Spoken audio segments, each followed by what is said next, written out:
Lois, kind of sticking on this funding thing, there's a theme in people's questions tonight. There's something on the mind of voters in your districts. Money and lack of. What are your positions on marijuana becoming a revenue source? I am all for legalizing marijuana and taxing it, just like we tax cigarettes. Okay.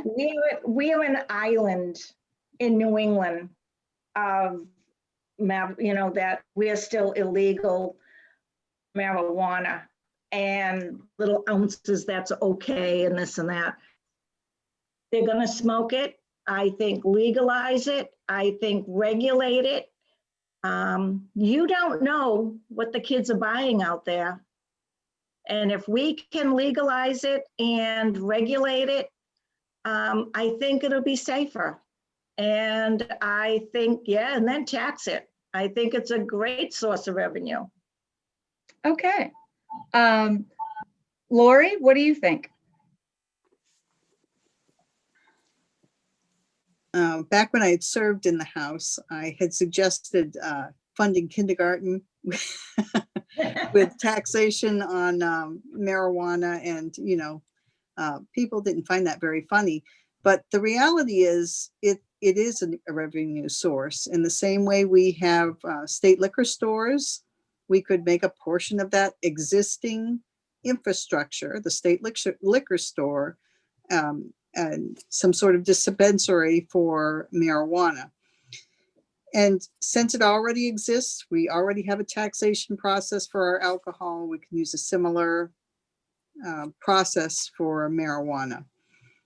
You've got to think about how you want to spend your money. And the reality is we spend a lot of money in law enforcement on this minor issue when there are much more major issues we need to be dealing with. It's usually not the person smoking the joint that you want to go after. It's the drug dealer who's dealing in the opioids you want to go after. So I think we'd save time for law enforcement, although many in the law enforcement community will argue this is a gateway drug. But I still think it's out there. The other states around us have made it legal.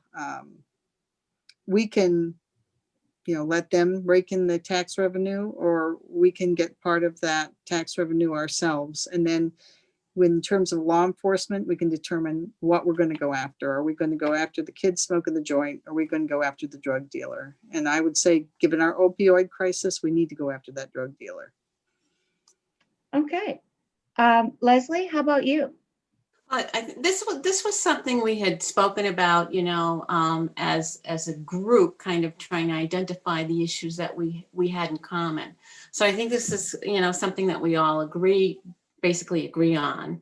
I would also add to it, though, that there is a certain concept of harm reduction in treatment of opioid addictions and pain reduction and so forth.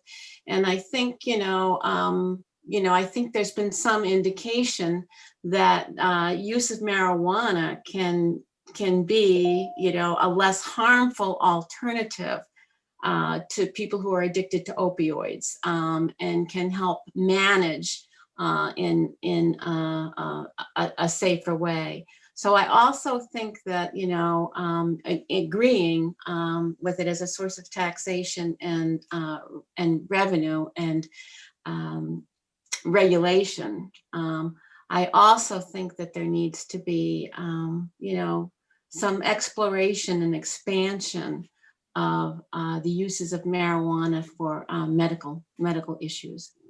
All right. I'd like to add one more thing, Kris, about the marijuana. It's no more of a gateway drug to other drugs than alcohol is to other drugs or drinking. We illegalized alcohol, and look how that worked out for us. And I think we can have great control with it. I have a son who's an epileptic. He lives in Minneapolis, and he takes marijuana for his seizures. So there's great exploration of use in medicine, and it's a great use in anxiety. But, you know, it's, yes, it can be bad. Anything that's abused can be bad. But if we regulate it, I think we could try, you know, try with it. I think it'll be a great source. And I think we're the only, we're such an island in New England. I think it's time we took advantage of the kids going across the border.